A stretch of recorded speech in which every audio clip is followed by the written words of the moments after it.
Vamos a revisar temas internacionales. Las fuerzas de defensa de Israel anunciaron la expansión de sus operaciones terrestres en Gaza, con grandes explosiones que sacudieron la ciudad en la noche de este viernes. Residentes del territorio palestino declararon que los ataques aéreos fueron los más intensos que han experimentado desde el comienzo de la operación militar hace 3 semanas. De acuerdo con datos del Ministerio de Salud Palestina, la cifra de muertos en la franja asciende a 7.760, entre ellos 3.595 menores. Se notificaron más de 1.800 desaparecidos. Por otra parte, la Organización de las Naciones Unidas informó este sábado que perdió el contacto con varias de sus agencias que se encuentran prestando ayuda humanitaria en la Franja de Gaza debido a la interrupción de las telecomunicaciones e Internet en el territorio palestino. La ONU señaló que la Oficina de Coordinación de Naciones Unidas, la Organización Mundial de la Salud y el Fondo de las Naciones Unidas para la Infancia son algunas de las agencias incomunicadas. Por su parte, el informe del organismo multilateral añadió que la Media Luna Roja Palestina, equivalente a la Cruz Roja, expresó su temor por no poder seguir prestando servicios de emergencia. Ante tal situación, la coordinadora humanitaria de Naciones Unidas para Palestina, Lynn Hastings, advirtió que no pueden seguir con sus tareas, lo que dificulta aún más las labores humanitarias en la Franja de Gaza, que ya se encontraban limitadas por la falta de combustible. Por su parte, el presidente de Panamá, Laurentino Cortizo, comunicó la contravención a nuevas licencias para llevar a cabo actividades de exploración, explotación y beneficio de minerales metálicos en su país.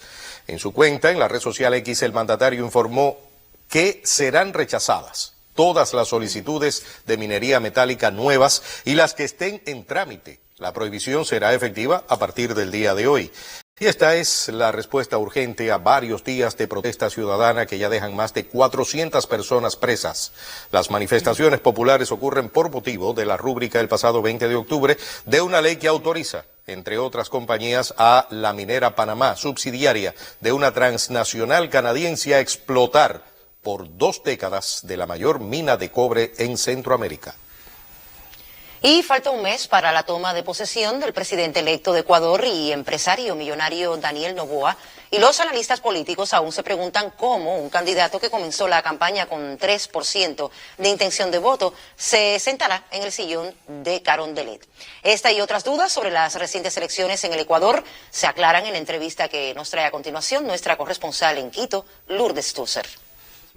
Estas elecciones constituyen la segunda gran derrota del correísmo, que si bien sigue siendo la primera fuerza política organizada del país, no ha podido superar la cantidad de votos que se les permitiría gobernar de nuevo. En una sociedad dividida en clases sociales marcadas como la ecuatoriana, y donde Daniel Noboa pertenece a ese 1% de la población más rica del Ecuador, el haber logrado que sectores populares, sectores que inclusive en muchos casos están sumidos en el desempleo, finalmente opten por un candidato que, digo, en unos casos representa al individuo exitoso. Y dejen de lado las diferencias ideológicas marcadas, dejen de lado la posibilidad de revisar, aunque sea someramente, el plan de gobierno.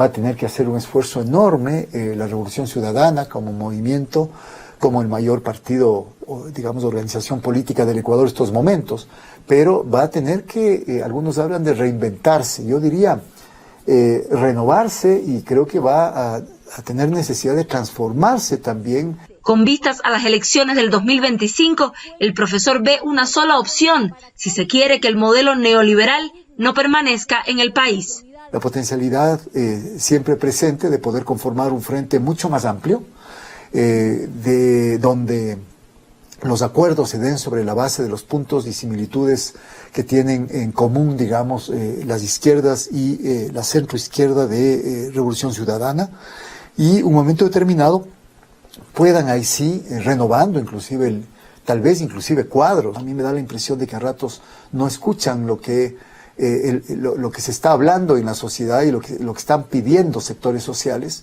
Desde Quito, Ecuador, Lourdes Tusser para el Canal Cubano de Noticias.